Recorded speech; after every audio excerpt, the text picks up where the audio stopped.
Bismillahirrahmanirrahim. Ayat 25-nya. Waraddallahu alladhina kafaru bighaidhihim lam yanalu khaira wa kafallahu almu'minina alqital wa kana Allahu qawiyyan aziza. Dan Allah menghala orang-orang kafir itu yang datang dalam keadaan mereka penuh dengan kejengkelan, lalu mereka tidak memperoleh keuntungan apapun, tidak ada kemenangan, tidak ada upaya mereka sama sekali, tidak ada tawanan, tidak ada harta. Dan Allah menghindarkan orang-orang mukmin dari peperangan. Allah justru menyayangi kaum muslimin, mereka hanya bertahan dan tidak ada peperangan. Dan Allah maha kuat lagi maha perkasa. Dua-duanya tidak ada peperangan ya. Tidak ada peperangan sama pasukan Ahzab, tidak ada peperangan juga sama Quraidah. Ayat 26, ini sampai ayat 27. Wa anzala alladhina zaharuhum min ahli alkitab min sayasihim. وأنزل الذين ظاهروهم من أهل الكتاب من صياصيهم وكذب في قلوبهم الرعب فريقا تقتلون وتأسرون فريقا. Dan dialah Allah yang telah menurunkan orang-orang ahli kitab, maksudnya Bani Quraidah, yang membantu golongan-golongan yang bersekutu dari benteng-benteng mereka. Mereka menyerahkan diri. Dan dia Allah memasukkan rasa takut ke dalam hati mereka.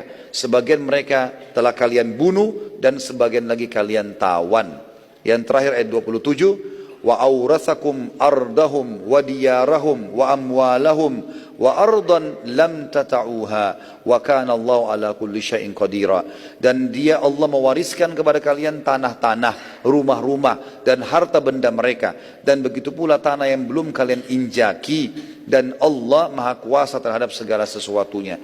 Maksudnya adalah ada nanti akan datang setelah Ahzab ini, setelah perang Quraidah, ada peperangan-peperangan datang, tanah-tanah yang belum kalian injak sekarang akan jadi wilayah muslimin. Setelah peperangan selesai teman-teman sekalian, kaum muslimin bergembira dan Nabi SAW memasuki masjid beliau, dan terlihat pada saat itu banyak sekali tetesan darah, dan ternyata berasal dari lukanya Sa'ad radhiyallahu anhu. Ya. Nabi SAW lalu bersabda, aku merasa bahwa arsh singgasana Allah bergoncang karena kematian salah seorang dari sahabatku. Coba periksa keadaan Sa'ad di kemahnya. Maka para sahabat pun menemukan Sa'ad dan benar-benar telah mati syahid. Jibril alaihissalam datang dan menyampaikan kepada Nabi SAW, arsh zat yang maha penyayang bergoncang karena kematian Sa'ad. Ini semua menunjukkan kepada kita teman-teman tentang kedudukan Sa'ad bin Mu'ad radhiyallahu anhu di sisi Allah Azza wa Jal. Dan dari sisi lain juga Nabi SAW bersabda, setiap orang yang wafat akan terhimpit oleh dinding kuburannya, kecuali di kuburannya, bila ada yang selamat maka pastilah Sa'ad orangnya. Beberapa sahabat sempat, teman-teman sekalian, ini penutupan tentunya, beberapa sahabat ya pada saat itu sempat mendapatkan sehelai kain ya yang sangat lembut dan sangat bagus sebagai harta rampasan perang dari suku Quraidah, sehingga setiap sahabat memuji dan memegangnya karena kain itu lembut dan bagus sekali. Maka Nabi SAW bersabda lagi, ini di hari kematiannya Sa'ad, apakah kalian kagum dengan sutra ini? Demi zat yang ubun-ubunku dalam genggamannya, sapu tangannya Sa'ad di surga berlipat ganda jauh lebih baik daripada ini. Inilah Sa'ad yang terkenal dengan keimanannya, dan dia termasuk adalah pimpinan syuhada di situ, di perang Ahzab dan juga di perang Quraidah, di mana Allah Subhanahu wa taala ya memilih dia menjadi orang yang mati syahid. Allahu a'lam. Ada mungkin sekitar 3-4 poin ya, ada beberapa poin yang saya butuh, cuma ini saja karena sudah penutupan perang Quraidah dan perang Ahzab. Pelajaran penting dari perang Ahzab dan perang Quraidah. Yang pertama, terbongkarnya kedok kaum munafikin. Ini pelajaran pertama. Karena orang munafik yang dibongkar kedoknya oleh Allah SWT, dan ini harus jadi pelajaran bagi kita. Yang kedua, kekalahan Quraisy selama-lamanya. Sudah perang ini, Quraisy sudah kalah, dianggap kalah sudah. Kenapa? Karena Nabi SAW bersabda, setelah hari ini, kitalah yang akan memerangi Quraisy, dan mereka tidak akan pernah bisa memerangi kita lagi. Yang ketiga, terbunuhnya dari muslimin 5 orang. Mereka ialah Anas ibn Aus, Abdullah bin Sabab, ya. Kemudian Tufail bin Nu'man, kemudian Tha'labah bin Ganamah, ya. Nanti saya ulangi sebentar ini. Kemudian Ka'ab bin Zaid dan juga Sa'ad bin Mu'ad. Saya ulangi, yang mati adalah Anas bin Aus, yang kedua Abdullah bin Sabab, kemudian yang ketiga Tufail bin Nu'man, yang keempat Tha'labah bin Ganamah, Yang kelima Ka'ab ibn Zaid, ya. Dan tentu maaf 6 orang berarti. Yang keenam adalah Sa'ad ibn Mu'ad.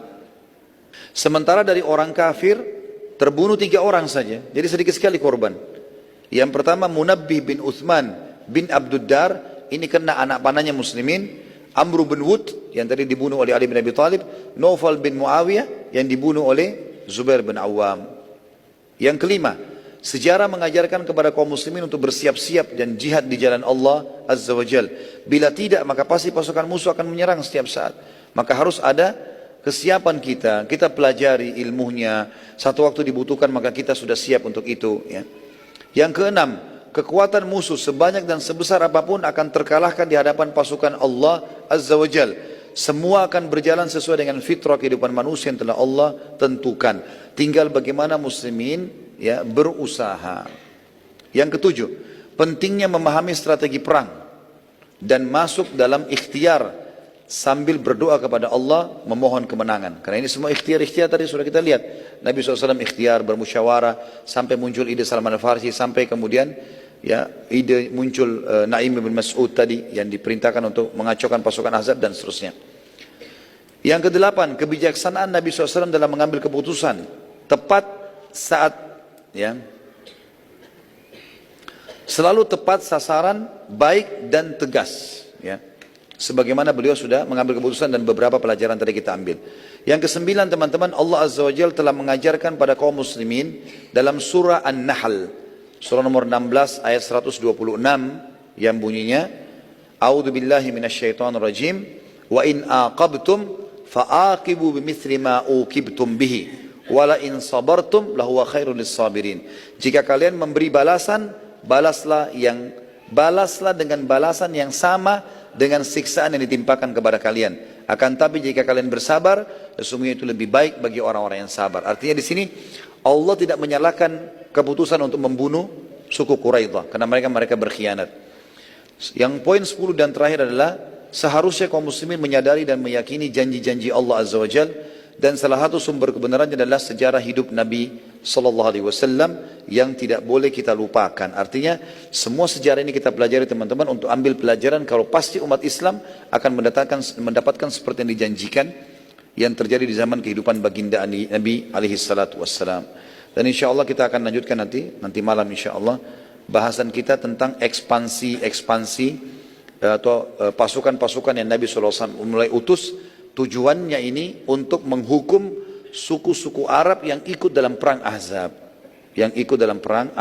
Allahu a'lam. Baik, ini materi kita insyaallah. Mungkin begitu saja. Subhanakallahumma bihamdika asyhadu an la ilaha illa anta astaghfiruka wa atubu ilaik. Wassalamualaikum warahmatullahi wabarakatuh. Ayat 19. أشهة عليكم فإذا جاء الخوف رأيتهم ينظرون إليك تدور أعينهم كالذي يغشى عليه من الموت فإذا ذهب الخوف سلقوكم بألسنة حداد أشهة على الخير أولئك لم يؤمنوا فأحبط الله أعمالهم وكان ذلك على الله يسيرا. Mereka bakhil terhadap dirimu, hai Muhammad. Apabila datang ketakutan atau bahaya, kamu lihat mereka itu memandang kepadamu dengan mata yang berkedap-kedip seperti orang yang pingsan karena akan mati. Dan apabila ketakutan telah hilang, mereka mencaci maki kamu dengan lidah yang tajam. Sedang mereka bakhil untuk membuat kebaikan. Mereka itu tidak beriman, maka Allah menghapus pahala amal mereka, dan demikian itu mudah bagi Allah. Ayat 20-nya. Yahsabuna al-ahzaba lam yadhhabu wa in ya'ti al-ahzabu yawaddu law annahum baduna fil a'rabi yas'aluna an anba'ikum walau kanu fikum ma qatalu illa qalila. Mereka mengira bahwasanya golongan-golongan yang bersekutu itu Ahzab, pasukan Quraisy, Ghatafan, Sulaim tadi, mereka mengira, orang munafik kira mereka belum pergi. Dan jika golongan-golongan yang bersekutu itu datang kembali, niscaya mereka ingin berada di dusun-dusun bersama dengan Arab-Arab Badui, ya, sambil menanya-nanyakan tentang berita-berita kalian, apakah muslimin menang atau tidak. Dan sekiranya mereka berada bersama kalian, mereka tidak akan berperang melainkan hanya sebentar saja. Ayat 21. Laqad kana lakum fi Rasulillahi uswatun hasanah laqad kana lakum fi rasulillahi uswatun hasanatun liman kana yarjullaha wal yawmal akhir wal yawmal akhir wa dzakarallaha katsira. Sesungguhnya telah ada pada diri Rasulullah itu suri tauladan yang baik bagi kalian, bagi orang yang mengharap rahmat Allah dan kedatangan di hari kiamat, maksudnya masuk surga di hari kiamat, dan ingin berzikir dengan Allah dengan zikir yang banyak. Artinya perilaku Nabi SAW dalam menghadapi pasukan Ahzab, bersabar, kemudian menghadapi Quraidah, ini semua adalah pelajaran bagi orang beriman. Ayat 22, walamma ra'al mu'minuna al-ahzaba qalu hadha ma wa'adana Allah wa rasuluhu wa sadaqallahu wa rasuluhu wa ma zadahum illa imanan wa taslima. Dan tak kala orang-orang beriman melihat golongan-golongan yang bersekutu itu berkumpul di depan parit semuanya, di seberang parit, mereka berkata, inilah yang telah dijanjikan Allah dan Rasulnya kepada kami. Dan benarlah Allah dan Rasulnya, maksudnya kami pasti akan menang. Sebesar apapun pasukan ini, Rasulullah sudah mengatakan tadi, waktu Quraidah berkhianat, Allahu Akbar, inilah kemenangan sudah datang. Dan yang demikian itu tidaklah menambah kepada mereka kecuali iman dan ketundukan, maksudnya para sahabat. Ayat 23, minal mu'minina rijalun sadaqu ma ahadullaha alaih faminhum man qada nahbahu wa minhum man yantadir wa ma baddalu tabdila. Di antara orang beriman itu ada orang-orang yang menepati apa yang telah mereka janjikan kepada Allah. Maksudnya mereka mau mati syahid dan mereka terbunuh mati syahid. Maka di antara mereka ada yang gugur dan di antara mereka ada pula yang menunggu-nunggu kapan kesempatan mati syahid dan mereka tidak merubah janjinya itu. Sebagian ulama tafsir mengatakan maksudnya adalah para korban sahabat di Badar dan Uhud. Mereka sampai berperang akhirnya sampai mati terbunuh mati syahid dan mereka berpegang. Dan yang datang setelahnya tetap berperang karena ingin mengejar juga mati syahid. Ayat 24, liyajziyallahu as-sadiqina bisidqihim wa yu'adzibal munafiqina in syaa'a aw yatuba 'alaihim innallaha kana ghafurar rahima. Supaya Allah memberikan balasan kepada orang-orang yang jujur karena kejujuran mereka dan menyiksa orang munafik jika dikehendakinya atau menerima taubat mereka. Sesungguhnya Allah Maha Pengampun lagi Maha Penyayang. Jadi Allah sengaja membuat ini kejadian, walaupun ada yang terbunuh mati syahid, sebagaimana kita tahu nanti Sa'ad bin Mu'adz mati terbunuh mati syahid. Maka itu karena Allah ingin membalas mereka kejujurannya, mau mati syahid Allah kasih. Dan Allah juga akan menyiksa orang munafik di sini. Ataupun kalau ada yang masih taubat Allah masih bisa terima. Dan Allah Maha Pengampun lagi Maha Penyayang. Setiap kali dia berdoa setelah itu dia mengatakan, ya, ia selalu berkata, selamatkanlah yang telah menyelamatku dari pembantian ya Allah. Maksudnya si Rufa'a mendoakan si sahabiat itu. Dia mengatakan, ya Allah, selamatkanlah orang atau wanita yang telah menyelamatkan aku dari pembantian.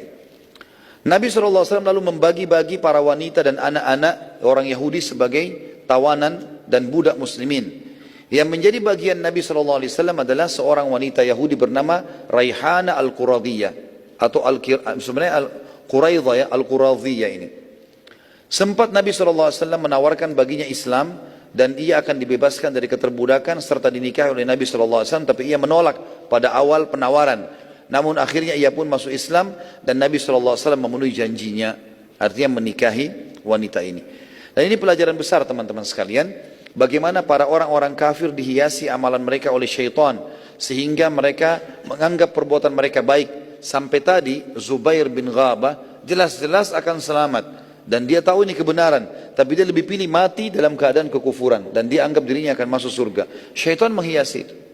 Nabi SAW juga bersabda, andai saja terdapat 10 atau 12 riwayatnya Yahudi beriman padaku, maka niscaya seluruh Yahudi akan beriman kepadaku. Jadi sulit sekali mereka beriman, gitu kan.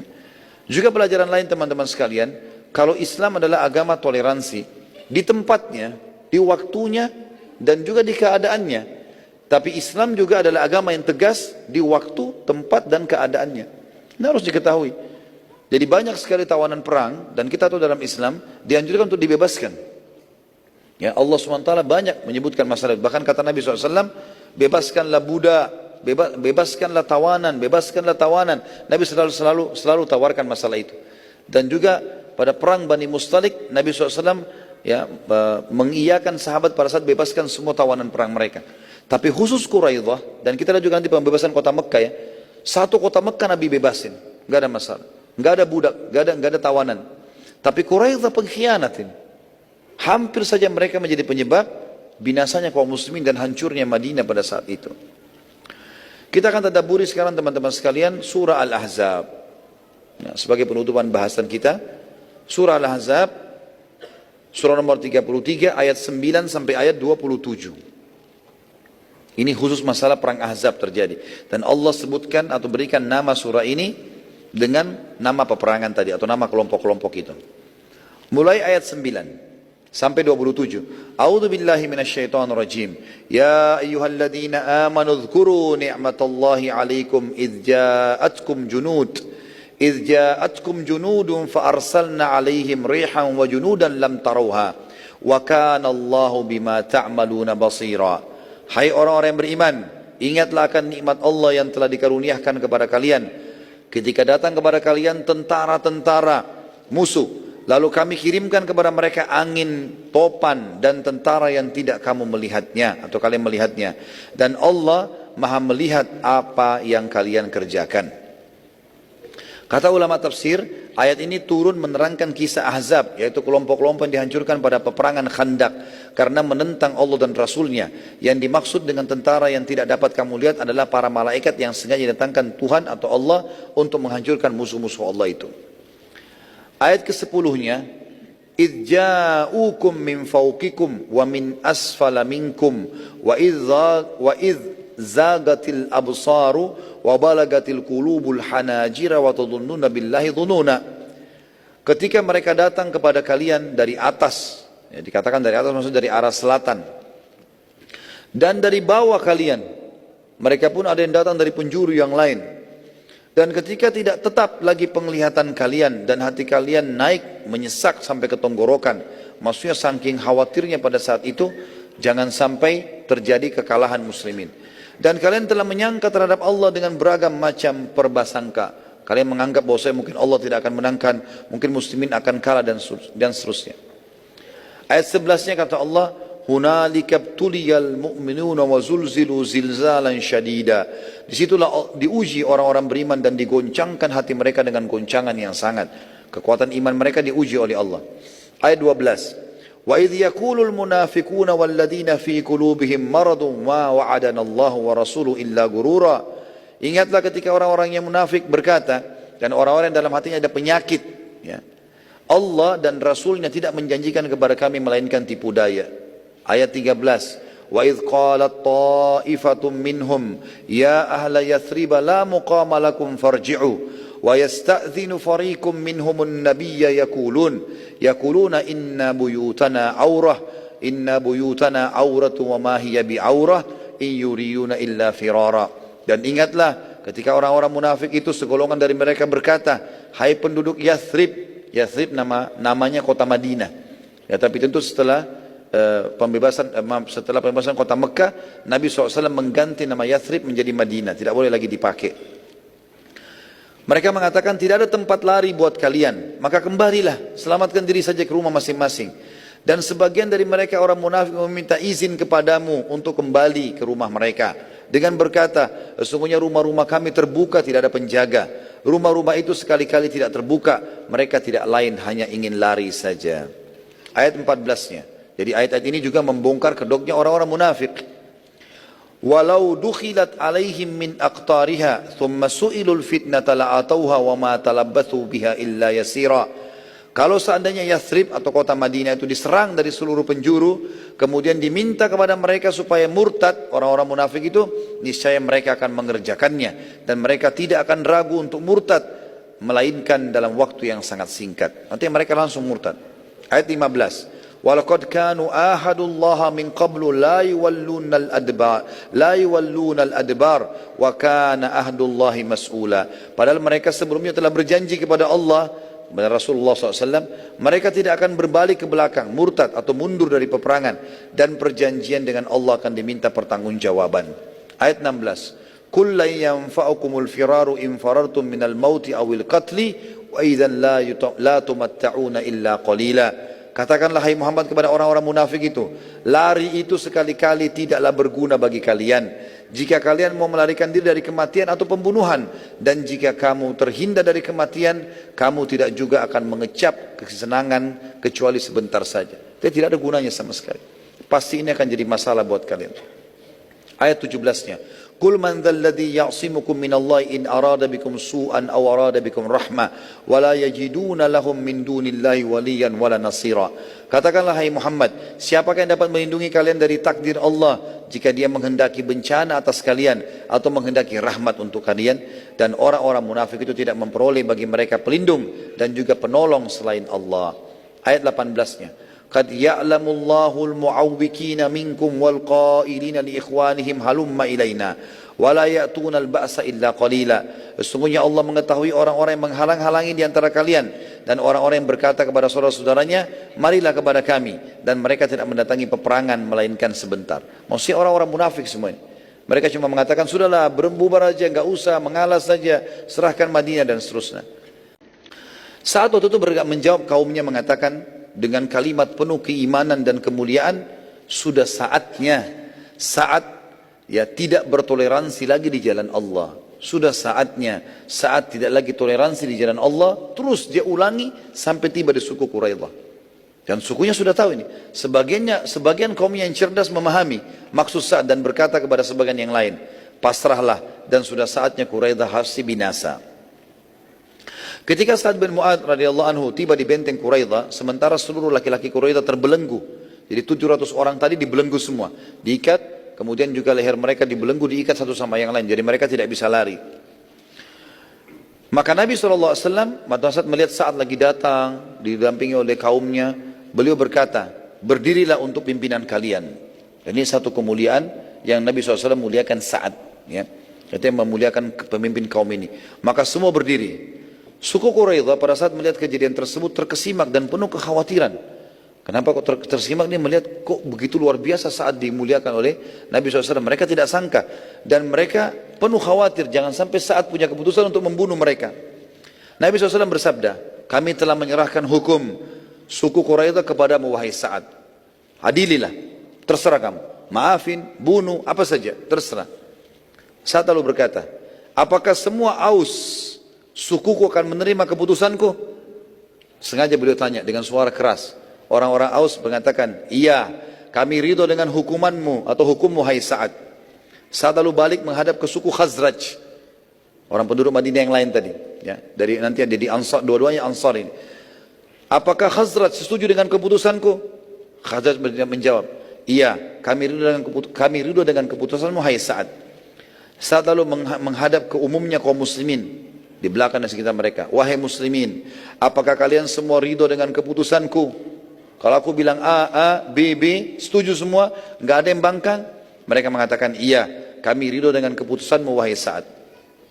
Lalu Sa'ad menghadap ke arah Nabi SAW sambil menundukkan kepala beliau dan mengatakan, apakah yang ada di sini ridho dengan keputusanku?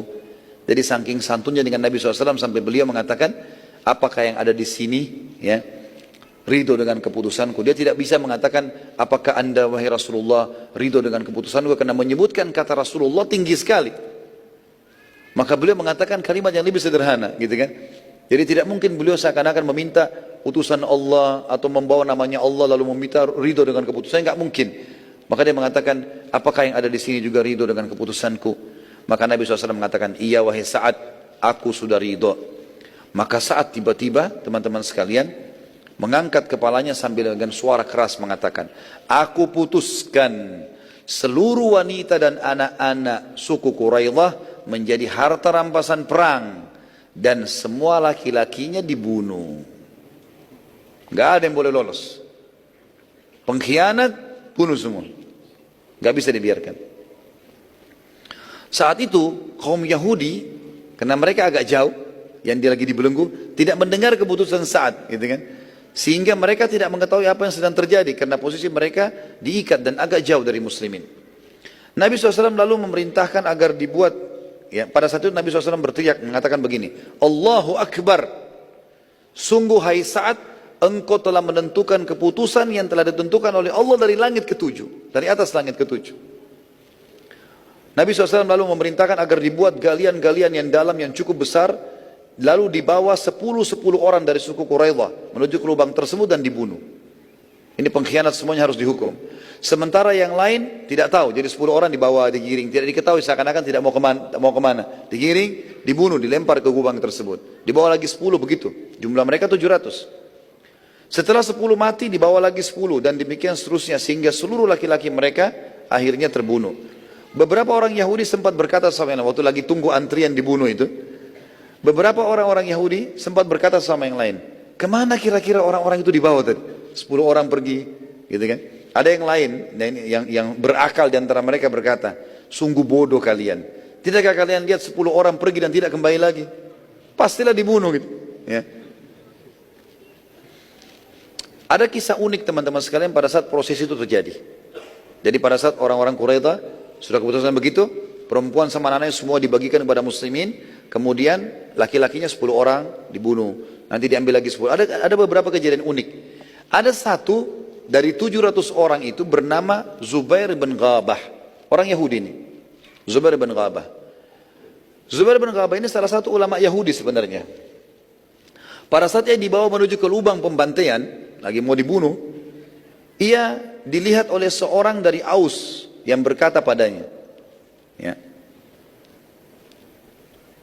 Maaf. Ada seorang dari Aus melihat dia, orang ini, namanya Zubair bin Ghabah. Lalu orang ini dekat Nabi SAW, dia mengatakan, ya Rasulullah, aku dahulu sebelum Islam telah ditolong dan dibebaskan oleh Zubair bin Ghabah ini. Sebelum masuk Islam dulu, pernah perang antara kami, antara Aus sama Khazraj. Saya dulu pernah mau dibunuh sama Khazraj, sebelum Islam. Maka bolehkah sekarang saya tolong orang ini dan saya bebaskan? Kata Nabi SAW, silakan, dia milikmu, selamatkan saja. Orang tersebut lalu berkata, bagaimana dengan harta dan keluargaku? Jadi sahabat ini datang lalu mengatakan, sungguh aku telah bertemu Nabi SAW. Ya, maaf, saya keliru dalam riwayat. Jadi begini, Aus ini mengatakan, ya Rasulullah, orang ini pernah selamatkan saya sebelum masuk Islam. Maka bolehkah saya selamatkan dia? Kata Nabi SAW, silahkan. Lalu dibawalah orang ini ke arah Nabi SAW. Setelah dibawa, lalu orang itu mengatakan, ya, si sahabat ini mengatakan, ya Rasulullah, saya sudah bebaskan dia. Kata Nabi SAW, silakan, dia milikmu. Diulangi lagi di hadapannya orang Yahudi ini. Lalu Yahudi ini bilang, bagaimana dengan harta dan keluargaku? Bisa diselamatkan enggak? Istri, anakku, hartaku? Kata Nabi SAW, semua milikmu, ambil saja, enggak masalah. Pada saat Zubair mengetahui hal tersebut, Zubair si Yahudi ini, maka ia pun senang. Tapi anehnya dia sempat bertanya begini, bagaimana dengan Ka'ab bin As'ad dan Huyai bin Akhtab, dua orang Yahudi, pimpinan Yahudi. Ka'ab bin As'ad pimpinannya Quraidah, Huyai bin Akhtab pimpinannya Nadhir. Kata si Aus, pasti akan dibunuh. Maka Zubair berkata, Zubair si Yahudi yang mau ditolong, Zubair bin Ghabah, aku tidak ridho kalau aku hidup sementara kedua sahabatku terbunuh. Kata Aus, si Aus ini, sahabat ini, sadarlah, ini hari keselamatanmu. Tetap saja Zubair tidak terima dan berkata, aku lebih memilih mati dan menuju surga bersama mereka. Maka akhirnya ia pun dibunuh. Jadi Yahudi yakin kalau mati masuk surga, padahal jelas-jelas masuk neraka. Huyai bin Akhtab yang merupakan kepala suku Nadhir mati terbunuh juga karena memang dia sempat tinggal di benteng Quraidah. Pada saat ini yang tadi yang menjadi otaknya membentuk pasukan Ahzab itu. Maka terbunuhlah Zubair, si Yahudi, Zubair bin Ghabah ini. Kisah yang lain juga kisah seseorang yang bernama Rufa'ah al-Qaradi. Rufa'ah al-Qaradi. Pada saat ia sedang digiring untuk dibunuh, ia sempat melihat seorang sahabiat Nabi, seorang wanita lewat. Maka ia pun memohon-mohon padanya, seraya berkata, selamatkan aku dari pembunuhan, maka demi Allah aku akan masuk Islam dan aku akan menjaga solat. Kata si Yahudi ini, Rufa'ah al-Qaradi. Maka sahabat tersebut merasa ibah. Lalu dia mengatakan kepada sahabat yang menggiringnya, sebentar, saya akan bawa dia ke Nabi SAW. Lalu setelah datang, kata perempuan ini, wahai Rasulullah, bebaskan Rufa'ah untukku, karena ia berjanji padaku akan masuk Islam dan ia akan menjaga solat. Maka Nabi SAW pun mengizinkan wanita ini Rufa'ah radhiyallahu anha, sahabat ini membebaskan Rufa'ah, dan ternyata Rufa'ah benar-benar masuk Islam dan menjadi salah satu ulamanya muslimin. Salah satu dari Yahudi, ada orang Yahudi bernama Amr bin Wud Sa'di, Amr bin Wud as-Sa'di, Ini mirip dengan namanya tadi orang Yahudi, orang Quraisy yang mati. Dia sempat keluar dari benteng dan menuju ke pasukan muslimin. Akhirnya ia ditangkap oleh Muhammad bin Maslamah radhiyallahu anhu yang sangat tegas dengan orang-orang kafir. Pada saat Muhammad bin Maslamah akan membunuhnya, dia mengatakan, izinkan aku menemui Nabi kalian. Muhammad bin Maslamah lalu mengajak orang ini, Amr, menuju kepada Nabi SAW. Pada saat bertemu, Amr berkata, saat kaum Yahudi mengkhianati kesepakatan denganmu, akulah satu-satunya orang yang menolak. Satu benteng semuanya setuju, kecuali aku. Nabi SAW mengatakan di depan para sahabat, engkau benar. Dan wahyu menyampaikan orang ini benar, jujur dia. Memang semua Yahudi setuju kecuali dia. Lalu Nabi SAW memerintahkan agar ia dibebaskan. Seraya Nabi SAW bersabda, orang ini telah diselamatkan oleh Allah karena kejujurannya. Dan ini pentingnya kejujuran teman-teman sekalian. Sampai di kancah peperangan pun dia bisa selamat. Saya bilang di sini, lihat bagaimana kebenaran dan kesempurnaan Islam. Hukuman bagi yang mengkhianat dan bukan yang ikut-ikutan. Bukan hukuman kepada yang tidak ikut-ikutan. Jadi kita harus adil. Tidak boleh kita membenci ras tertentu, negara tertentu, suku tertentu hanya karena satu orang berbuat salah. Orang itu yang salah. Kalau mereka tidak mau serahkan orang yang salah, kita serang semuanya, tapi tidak boleh kita hukum semuanya mati. Ini harus diketahui. Tapi kecuali kalau semua sepakat, semuanya mengkhianat, itu lain ceritanya. Pengepungan Nabi SAW di suku Quraisy teman-teman berjalan 19 hari. Cukup lama ini. Maka sebagian kesatria muslim, di antaranya Zubair bin Awwam radhiyallahu anhu, sepakat untuk menyerang. Dan siap mati syahid dengan cara membuka pintu gerbang benteng Quraisy. Saat mereka mulai bertakbir dan menyerang, karena sudah sepakat nih, kurang lebih Zubair bin Awwam membawa 200-300 orang dari sahabat, kita serang saja. Apa yang terjadi? Terjadi. Lemparin apa saja ke dalam benteng musuh, cari jalan, manjat, takbir, pokoknya kita menyerang. Dobrak, mereka dulu dobrak pintu gerbang dengan potongan pohon besar, gitu kan. Waktu mereka mendengarkan takbir para sahabat, kaum Yahudi tiba-tiba ketakutan dan akhirnya mereka mengiklankan dari atas benteng kalau kami menyerah.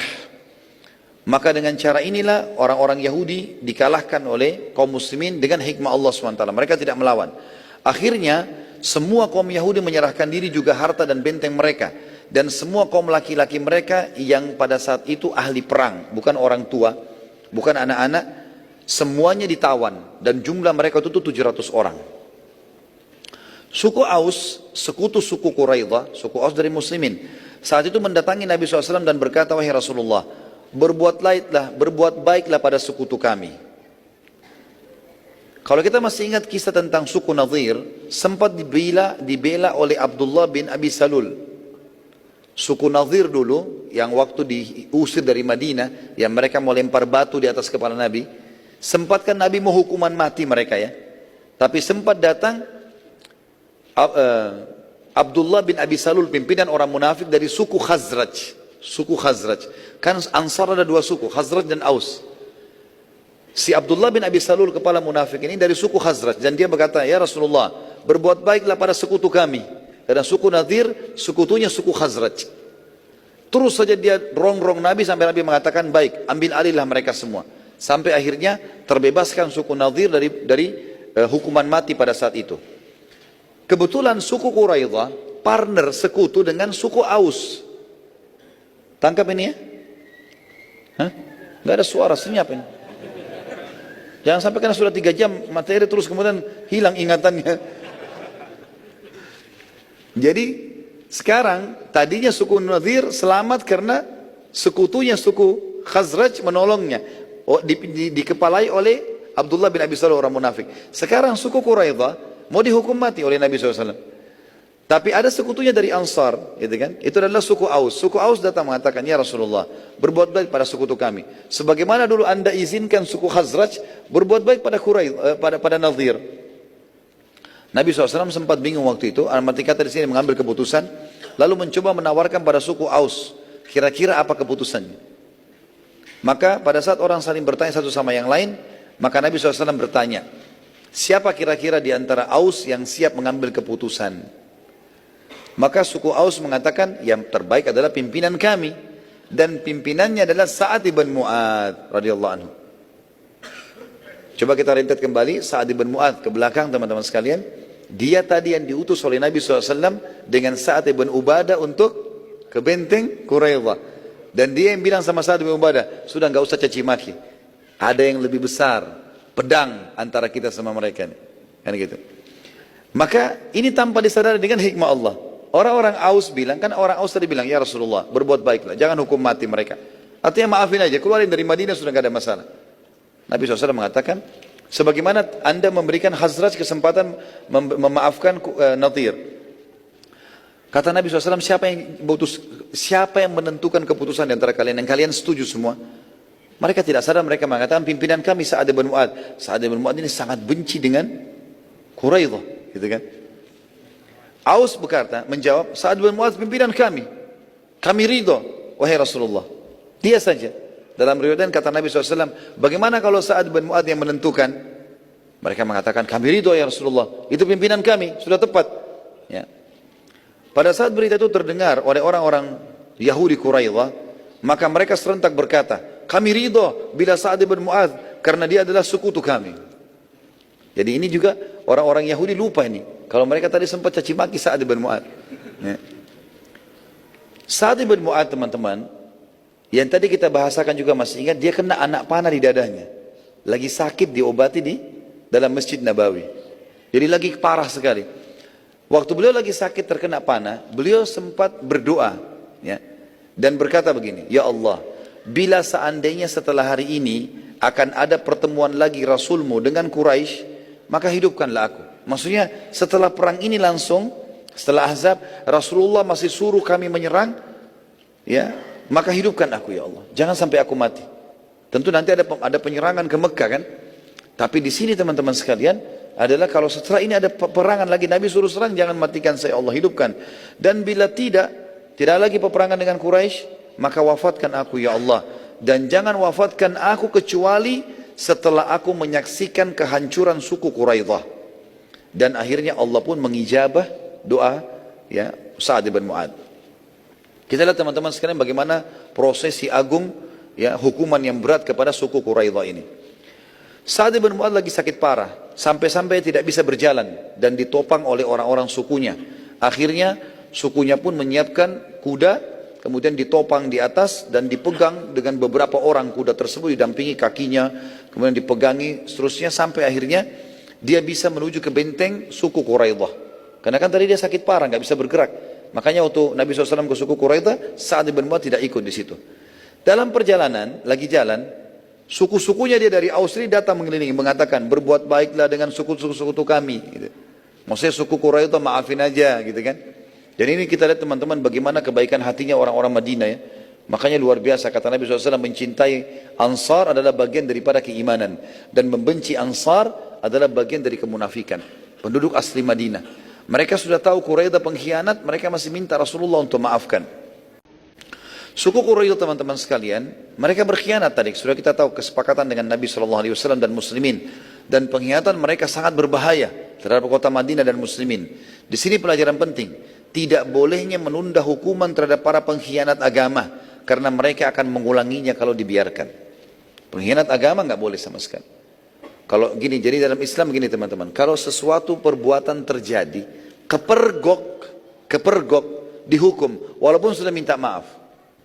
Itu hukum syar'i kita. Misal ada orang berzina, ditangkap di kamar hotel, ketahuan, ada saksinya. Lalu kemudian dia dipenjara. Sementara proses dia taubat. Tetap dihukum. Pencuri, ketangkap, kepergok lagi mencuri, ditangkap, diproses di penjara. Ternyata dia taubat di penjara, tetap dipotong tangannya. Seperti itulah. Ya. Jadi Quraidah di sini berkhianat dan memang kepergok, ketahuan dia berkhianat. Walaupun nanti mereka mau minta maafnya tidak bisa sama sekali. Karena kalau tidak pengkhianat berbahaya. Di sini perintah yang sangat luar biasa dari Allah SWT kepada Jibril AS. Nabi bahkan belum sempat mandi, langsung diperintahkan menuju ke suku Quraidah. Pada saat tiba di depan benteng suku Quraidah, Rasulullah SAW memerintahkan para sahabat melindungi beliau dengan perisai sampai para Yahudi Bani Quraidah bisa mendengar suara beliau. Artinya Nabi SAW berjalan terus sampai depan pintu gerbang, tapi para sahabat menameng dengan perisai-perisai. Sebagian riwayat menjelaskan kalau perisai para sahabat, dari sahabat saling menopang satu sama yang lain. Jadi ada sahabat yang naik di punggung sahabat yang lain sambil pegang perisai. Terus saking tingginya perisai itu dibuat melindungi Nabi SAW. Pada saat itu Nabi SAW mengucapkan kalimat, teman-teman sekalian, yang belum pernah Nabi ucapkan kalimat seperti ini.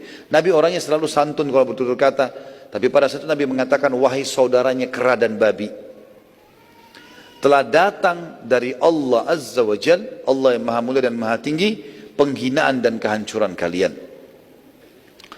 Sebab pernyataan Nabi SAW ini adalah, sebab ada dijelaskan dalam Al-Quran surah Al-Ma'idah, surah nomor 5 ayat 60, tentang mereka disebutkan oleh Allah menjadi, ya, dikutuk menjadi babi dan kerah tadi. Surah Al-Ma'idah ayat 60 menjelaskan itu. A'udzu billahi minasyaitonir rajim.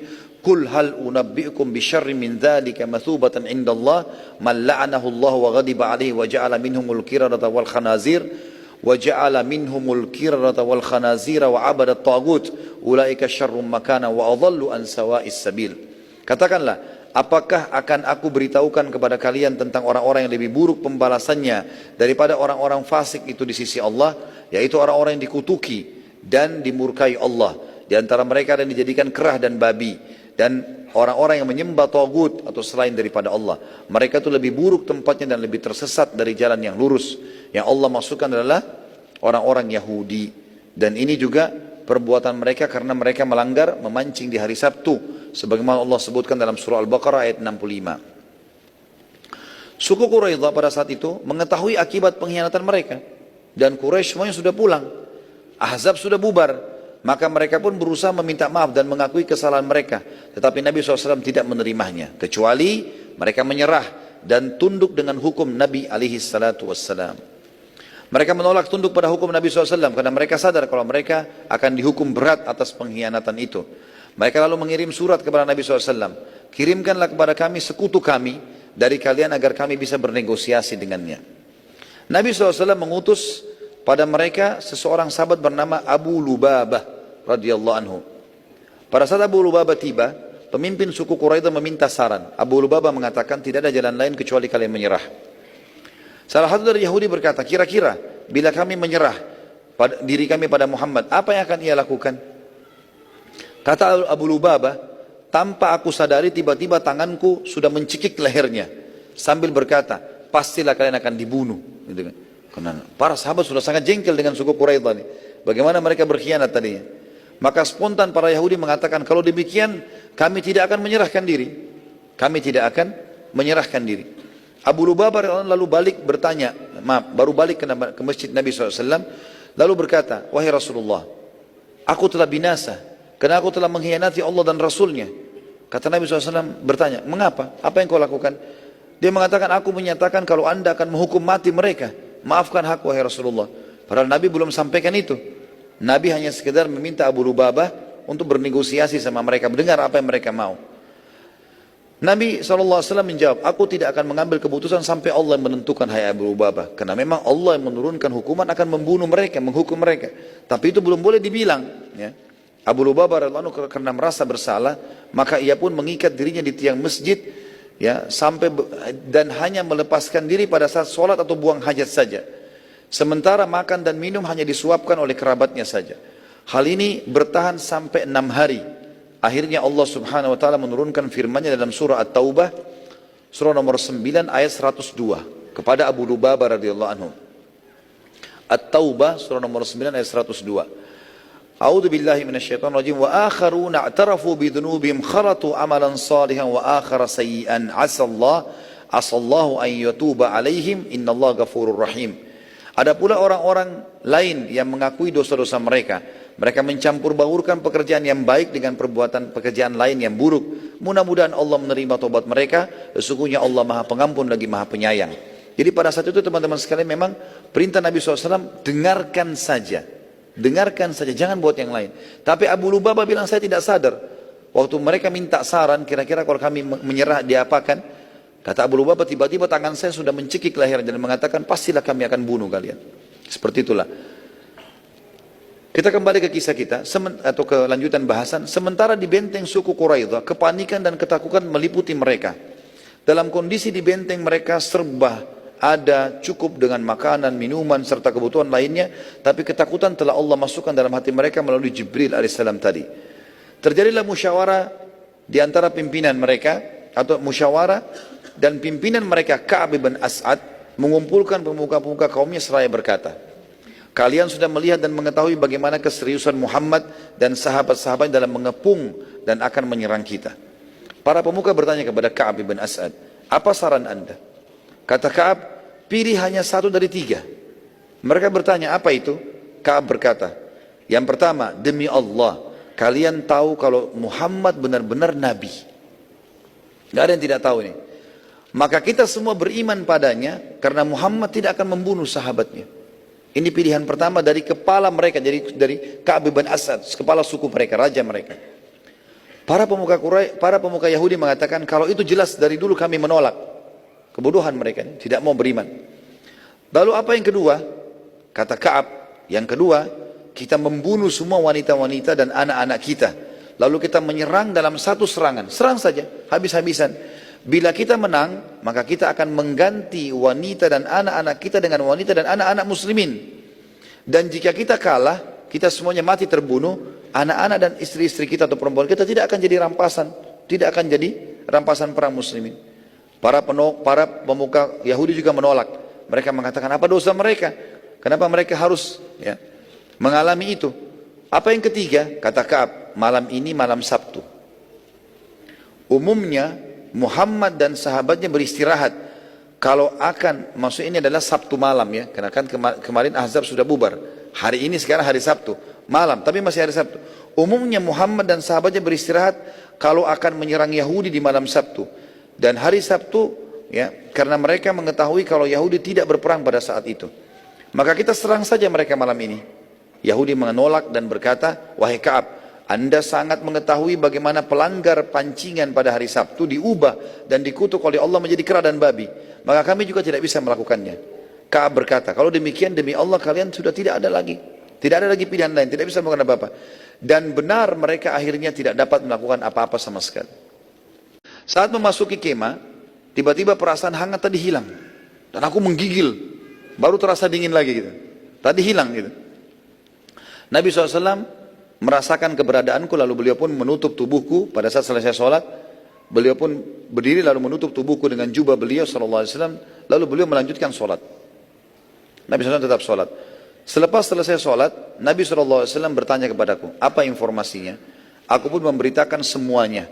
Maka Nabi SAW memuji Allah dan menyuruhku tidur kembali. Tidurlah hai Hudzaifah, gak masalah. Maka aku pun tidur sampai pagi, hingga Nabi SAW menendang kakiku seraya berkata, bangunlah wahai tukang tidur. Saat aku bangun, aku sangat bahagia dan gembira karena melihat ternyata dibangun untuk sholat subuh ya. Waktu aku bangun dan ternyata sudah mulai terang, kami melihat semuanya bubar. Kemah-kemah mereka habis, kendi-kendi mereka ditinggalkan, pasukan Ahzab kosong. Tadi depan ini ada depan mata 10.000 orang. Bayangkan 10.000 orang teman-teman sekalian. Ya. Kalau seluruh masjid ini pun digabungin mungkin berapa? 5.000, 6.000? Ini 10.000, lebih banyak.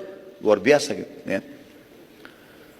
Allah subhanahu wa ta'ala menurunkan khusus masalah kisah ini dalam surah Al-Ahzab. Surah Al-Ahzab ini Allah subhanahu wa ta'ala turunkan dan menjelaskan luar biasa bagaimana kejadian perang Ahzab ini. Namun sebelum membaca surah Al-Ahzab teman-teman sekalian, kita masuk teman-teman sekalian ke perang Bani Quraidah. Pada saat pasukan musuh sudah bubar, sudah nggak ada lagi pasukan Ahzab, dan kemenangan di tangan muslimin jelas kelihatan, walaupun tidak terjadi peperangan besar, tapi musuh tidak mampu menembus Madinah. Ini termasuk peperangan.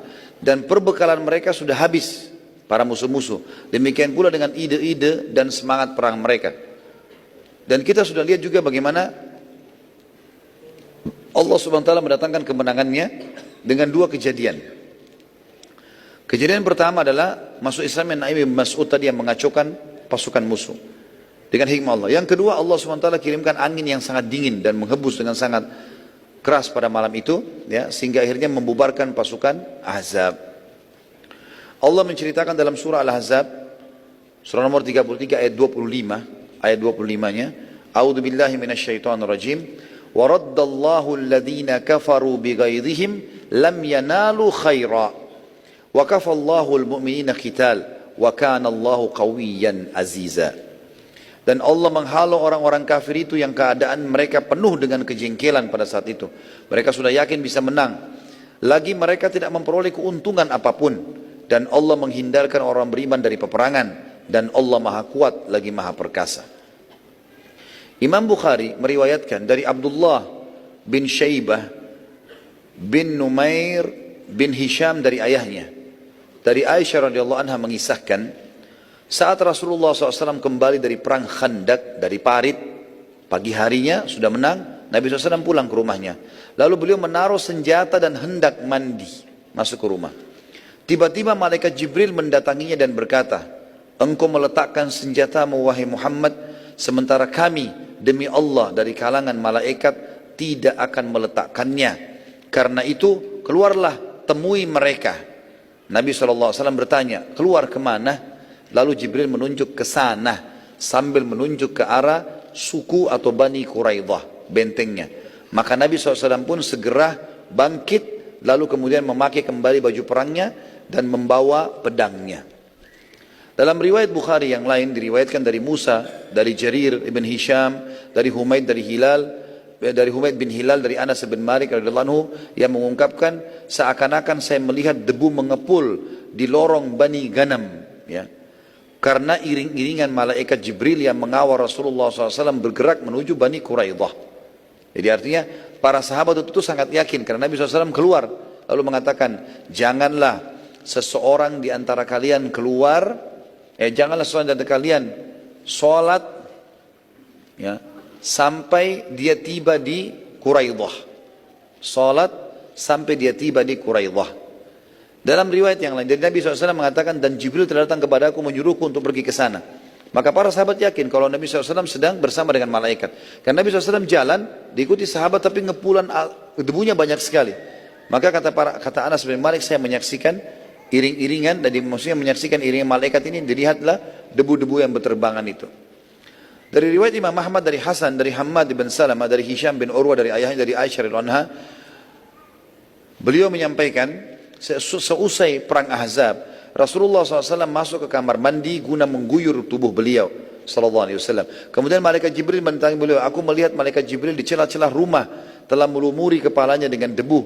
Lalu ia berkata, apakah kalian meletakkan senjata? Iya benar, jawab Rasulullah SAW. Jibril berkata, ketahuilah setelah perang Ahzab kami para malaikat tidak meletakkan senjata. Sekarang menujulah ke Bani Quraidah. Bukhari Muslim juga meriwayatkan dari Abdullah bin Muhammad bin Asma, dari Juwairiyah binti Asma, dari Nafi', dari Ibnu Umar radhiyallahu anhuma, bahwa Rasulullah SAW bersabda di dalam perang Ahzab, janganlah seseorang dari kalian sholat asar kecuali setelah tiba di Bani Quraidah. Di sini kita lihat pelajaran teman-teman sekalian, ternyata Nabi SAW waktu sudah selesai duha, sudah mulai terang, pasukan Ahzab sudah ternyata kalah, ada satu Nabi perintahkan juga para sahabat. Disuruhlah oleh Nabi SAW para sahabat untuk memeriksa apa yang tersisa dari barang-barang Quraisy itu, untuk dibersihkan di sekitar kota Madinah. Dan Nabi SAW tentunya nanti akan menyuruh agar parit ditimbun kembali, karena tidak boleh ada parit terus, tidak bisa orang masuk ke Madinah, gitu kan? Nabi SAW terus menginstruksikan para sahabat untuk membubarkan pasukan segala macam sampai menjelang waktu duhur. Waktu duhur beliau pulang ke rumah sallallahu alaihi wasallam. Aisyah menceritakan, waktu masuk dalam rumah Nabi SAW meletakkan pedangnya, membuka baju perangnya, ingin mengguyur badannya dengan air karena gerah. Lalu tiba-tiba saja, ya, Jibril datang kepada beliau sallallahu alaihi wasallam dan mengingatkan masalah ini. Riwayat Bukhari yang lain disebutkan, atau riwayat sahih yang lain, saya tidak temukan ini, saya belum telusuri tapi disahihkan oleh para ahli sejarah, bahwasanya Aisyah berkata, waktu Rasulullah SAW membuka bajunya dan baju perangnya dan akan mengguyur badannya, maka di depan pintu datanglah Dihya al-Kalbi radhiyallahu anhu. Kata Aisyah, saya melihat Dihya al-Kalbi mengetuk pintu, lalu berkata, di mana Rasulullah? Maka aku mengatakan Rasulullah SAW akan mengguyur badannya. Maka berkatalah Dihya al-Kalbi, panggilkanlah untukku. Maka Nabi SAW pun dipanggil. Lalu aku mendengar perkataan yang diucapkan oleh Dihya, hai Muhammad, apakah kalian meletakkan senjata kalian sementara kami tidak letakkan senjata kami sampai kami mendatangi tempat itu? Maka segeralah ke sana. Maka kemudian Dihya al-Kalbi pun menuju ke sana. Ternyata dia adalah Jibril yang menjelma menjadi Dihya al-Kalbi. Juga dikuatkan dengan riwayat Bukhari yang lain. Disebutkan, maaf sebelumnya saya sebutkan dulu riwayat Baihaqi. Riwayat Baihaqi mengatakan dari Abdullah bin Abu Abdullah al-Hafidh, dari Abu Bakar Ahmad bin Al-Hasan bin Al-Qadi, dari Abu Abbas dan seterusnya, dari Zuhri sampai ke Abdurrahman bin Abdullah bin Ka'ab bin Malik, dari pamannya. Ia berkata, maksudnya pamannya adalah Ubaidillah radhiyallahu anhu, bahwa setelah perang Ahzab, ya, kembali para pasukan kembali, Nabi SAW meletakkan baju besinya lalu mandi. Tiba-tiba malaikat Jibril nampak di hadapan beliau seraya berkata, apa yang membuatmu enggan berperang? Berikan alasanmu. Benarkah aku melihatmu telah meninggalkan baju besimu, sementara kami belum melepaskannya sama sekali? Maka Rasulullah SAW lalu loncat karena terkejut, lalu beliau bersabda, barang siapa yang beriman pada Allah dan hari kiamat, maka ia tidak boleh sholat asar sampai di pemukiman suku Quraidah. Lalu para sahabat pun berlumba-lumba pada saat itu, ya, menuju ke suku Quraidah satu sama yang lain, karena Quraidah berada di pinggir kota Madinah tadi. Dan pada saat mereka tiba, ternyata sudah terbenam matahari, karena mereka jalan kaki untuk berkumpul semuanya. Rasulullah SAW keluar melewati beberapa majlis di jalur menuju Bani Quraidah, seraya bertanya, apakah kalian melihat tadi ada orang lewat di sini? Maka orang-orang pada mengatakan, iya, baru saja kami menyaksikan Dihya al-Kalbi menunggangi Bigal. Bigal itu perkawinan antara kuda sama keledai. Berwarna abu-abu, berpelana, sutra, beludru. Maka kata Nabi SAW, dia adalah malaikat Jibril, diutus ke Bani Quraidah untuk mengguncang dan menghujamkan rasa takut ke dalam hati mereka. Maka segeralah. Kemudian Nabi SAW pun mengepung suku Quraidah pada saat itu. Quraisy mengatakan, bila benar yang engkau ucapkan, tentu ini masalah serius ini. Gak mungkin ini. Berarti mereka berkhianat lagi sama kita. Dan bukan mustahil, kata mereka. Bukan mustahil. Quraidah berkhianat kepada kita sebagaimana dia berkhianat pada Muhammad. Gitu. Maka kata kata Abu Sufyan, sebentar dulu. Abu Sufyan sempat ragu. Biar saya pastikan sendiri ke Quraidah. Kata Naim, silahkan. Ini info yang saya punya. Pergilah Abu Sufyan ke benteng Quraidah. Hai Ka'ab, bukalah. Dilihat Abu Sufyan, bukain pintu. Kumpul semua. Pada saat kumpul kata Abu Sufyan tidak nanya tadi Naim datang atau enggak. Abu Sufyan orang dalam suasana perang, dia enggak berpikir kalau Naim tadi dari sana. Karena ini kan Naim bilang, saya dapat informasi, gitu kan. Abu Sufyan bilang, besok kita akan serang. Besok kita akan serang. Kami akan serang lagi seperti kemarin, dari parit, kalian buka benteng, kami juga masuk. Kalian dari benteng, kami dari sini. Kata Abu Sufyan, kalian dari arah benteng, sementara kami dari arah perkemahan. Kaum Yahudi mengatakan, kami tahu, kalian tahu kalau ini adalah malam Sabtu. Kebetulan waktu itu hari Sabtu malam Minggu lah ya kalau kita sekarang. Dan maaf, ini malam Sabtu, hari Jumat malam. Dan besok hari Sabtu. Hari Sabtu kami tidak boleh perang. Dalam agama Yahudi nggak boleh perang gitu. Abu Sufyan bilang, baik, kalau begitu kita mulai nyerang di hari Ahad saja. Yahudi bilang, boleh saja, asal dengan syarat. Kalian ikutkan 10 tokoh kalian di pasukan kami. Untuk menguatkan pasukan kami. Abu Sufyan bilang dalam dirinya sendiri. Dan ini diungkapkan Abu Sufyan setelah dia masuk Islam. Gitu kan? Saat ngobrol sama para sahabat baru dia ceritain tentang kejadian ini. Abu Sufyan bilang, oh benar kalau begitu ucapan Naim.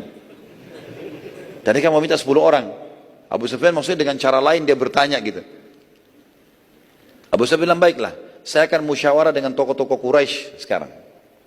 Kembalilah Abu Sufyan pada saat itu. Padahal teman-teman sekalian, waktu itu, jadi ini kan kemarin seharian penuh menyerang ya. Pagi-paginya Naim pergi ke sana. Pagi itu juga pergi ke Abu Sufyan, kumpul segala macam sampai duhur. Abu Sufyan pergi ke sana duhur. Keluar dari benteng Quraisy sudah asar. Menjelang malam ini, teman-teman sekalian, Abu Sufyan panggil pada saat itu orang-orang Quraisy, kumpul semua. Kondisi muslimin sendiri pada saat itu dalam keadaan kekhawatiran sebenarnya sudah memuncak sekali. Nanti kita akan bacakan surah Al-Ahzab bagaimana luar biasanya pada saat itu ancaman yang sangat luar biasa. Sahabat juga sudah jenuh dan mereka sempat terserang kemarin yang sangat dahsyat sekali. Kondisi muslimin sangat mengkhawatirkan pada saat itu dan memuncak khawatir mereka Sampai salah satu sahabat mengatakan pada malam itu benar-benar kondisi kota Madinah sangat gelap, sangat dingin dan sangat mencekam. Di hari Jumat malam itu. Di saat lagi dingin-dinginnya teman-teman sekalian, ada satu kejadian unik di sini. Saya sendirikan dalam tulisan saya di buku sirah ini, jaminan surga untuk Hudzaifah bin Yaman radhiyallahu anhu. Hudzaifah bin Yaman salah satu sahabat Nabi yang mulia, yang memang dia berjaga-jaga di Madinah juga, ikut di parit pada saat itu. Nabi SAW merasa sepertinya Naim berhasil mengacaukan pasukan musuh karena melihat pada saat itu tidak ada serangan, hari itu tidak ada, kosong. Sebelumnya hari Kamis mereka menyerang, hari Jumat tidak ada serangan sama sekali. Maka beliau SAW ingin mengetahui berita di hari Jumat malam itu, apa perkembangannya nih. Maka beliau berkata kepada para sahabat waktu itu, siapa yang akan ke musuh dan mendatangkan berita kepada kami, sehingga kami mengetahui perkembangan dan baginya surga. Baginya surga. Kita lihat teman-teman sekalian, ini manusiawi sekali ya. Pada saat itu dingin, malam, gelap. Kemarin ini penyerangan massa yang luar biasa, gitu kan. Jadi secara kejiwaan sahabat juga letih, capek. Ada sedikit kekhawatiran, ketakutan, gitu kan. Saking begitu keadaannya, sampai-sampai tidak ada satupun sahabat teman-teman sekalian, tidak ada satupun sahabat yang mau berdiri. Para Nabi sudah bilang, baginya surga. Kata Hudzaifah bin Yaman radhiyallahu anhu, tidak seorang pun berdiri karena waktu itu dingin sekali, gelap, mencekam, kondisinya menakutkan. Maka Nabi SAW mengulangi lagi sampai 3 kali. Siapa yang mau datang ke pasukan musuh sendirian, pergi ke sana, ambil informasi bawa kepada kami. Tidak ada yang nyaut. Sampai Nabi mengatakan baginya surga, nggak ada yang nyaut. 3 kali nggak ada yang nyaut. 3 kali panggilan surga dari Nabi, tidak ada yang jawab. Dan sahabat banyak yang saling melihat pada saat itu. Siapa kira-kira yang mau maju nih? Gitu. Saat tidak ada seorang pun yang berdiri, maka Nabi SAW jalan di antara sahabat, gelap, malam kan? Dan supaya musuh tidak tahu jumlah muslimin, tidak ada obor. Nabi SAW waktu jalan, kata Hudzaifah bin Yaman, tiba-tiba kaki Nabi tersentuh kakiku. Dan Nabi mengatakan, Man, siapa kamu? Dia bilang, Hudzaifah bin Yaman ya Rasulullah. Kata Nabi SAW, berdiri hai Hudzaifah. Hudzaifah bilang, saya berdiri. Kata Nabi SAW, pergilah ke musuh dan ambil informasi dari mereka. Serta jangan lakukan apapun kecuali cuma ambil informasi. Jangan membunuh, jangan mengambil harta, jangan apa-apa. Pokoknya cuma bunuh, ambil informasi pulang. Itu saja. Hudzaifah berkata radhiyallahu anhu, demi Allah, waktu itu sangat dingin. Aku tidak memiliki pakaian yang melindungi kecuali selimut kecil milik istriku, yang juga tidak bisa menutupi betis dan kakiku. Jadi bajunya kan tidak isbal, di bawah setengah betis. Jadi setengah betis ke bawah, para sahabat tradisi mereka memakai baju pakaian mereka sampai setengah betis. Di bawahnya terbuka. Dia bilang, saya bawa selimut kecil punya istri saya, karena dinginnya saya tutupin kaki. Waktu itu tinggal nunggu instruksi dari Nabi. Pada saat saya mengiyakan itu, dan saya mulai jalan, subhanallah kata Hudzaifah, tiba-tiba saya merasa seperti dalam sebuah ruangan yang sangat hangat. Dinginnya hilang, rasa takut saya hilang, lalu aku pun menuruni parit sendirian, menuju ke pasukan musuh. Malam itu angin menghembus dengan sangat kencang dan sangat dingin. Aku melihat di pasukan musuh ada api unggun yang besar. Dan di sekitarnya terdapat beberapa orang yang berpostur tubuh besar, mereka lagi kumpul, sedang menghangatkan tubuh dengan api tersebut. Saat aku mendekati di situ, tiba-tiba aku melihat ternyata ada orang yang sedang dekat api dan mendekat-dekatkan tangannya dengan api tersebut. Dan aku melihat ternyata dia adalah Abu Sufyan, pemimpin pasukan musuh. Dan dia lagi mengatakan, berkumpullah di sekitarku, berkumpullah di sekitarku. Sampai akhirnya orang-orang semua pada berkumpul. Dan sebelum berkumpul, akulah orang pertama yang tiba di situ dan ada beberapa orang Quraisy. Malam gelap, nggak kelihatan. Dia bilang, untuk saya lihat Abu Sufyan, atau aku lihat Abu Sufyan, aku sudah menyiapkan anak panahku. Dan ini anak panah tinggal aku tarik, dia di depan mata, cuma sekian meter. Matilah Abu Sufyan sebenarnya. Tapi aku tiba-tiba mengingat perkataan Nabi SAW, jangan lakukan apapun kecuali mengumpulkan informasi. Dan ini bentuk penting sekali ketaatan kepada pemimpin, teman-teman sekalian. Kita sudah tahu kejadian perang Uhud, justru karena melanggar instruksi Nabi SAW jadi kalah, kan gitu. Maka di sini Hudzaifah radhiyallahu anhu tidak jadi berbuat apa-apa, dia diam. Kemudian dia menggunakan imamahnya sambil menutup wajahnya, karena Hudzaifah dikenal. Ya, Hudzaifah bin Yaman dikenal. Lalu orang-orang pun pada berkumpul di sekitar Abu Sufyan, dan aku juga duduk bersama mereka. Abu Sufyan berkata, ini malam penentuan, maka setiap orang pastikan siapa yang ada di sebelahnya agar tidak ada musuh di sekitar kita. Kata Hudzaifah, aku sempat bingung karena kalau bisa ketahuan nih, tidak bisa bawa informasi ke Nabi SAW. Maka dengan pertolongan Allah, ya, dengan pertolongan Allah, aku pun segera bertanya. Jadi Abu Sufyan bilang begini, tanya. Jadi setiap orang gini tanya, siapa kamu? Tanya temannya di sebelah. Kan mereka sudah saling tahu namanya pasukan. Saya fulan gitu. Hudzaifah bilang, karena tiba-tiba kayak Allah ingatkan saya tiba-tiba bilang, siapa kamu? Ditanya orang di sebelah. Dia mengatakan, saya fulan. Kemudian orang semua saling tanya, orang ini lupa tanya saya. Abu Sufyan berkata, apa yang kita lihat dan rasakan dari cuaca dan kesulitan menembus Madinah, mengharuskan kita balik. Maka malam ini, bubar semua, balik. Mendengar kata tersebut, kata Hudzaifah, seketika tanpa menunggu lagi, langsung mereka semua bubar. Agar keputusan tidak berubah lagi dan mereka memang sudah berharap itu. Ternyata pasukan Quraisy pun sudah sangat jenuh. Mereka juga mau pulang. Mereka mengatakan, Abu Sufyan sudah mengatakan bubar, pulanglah. Mereka gitu, ya, suruh bubar.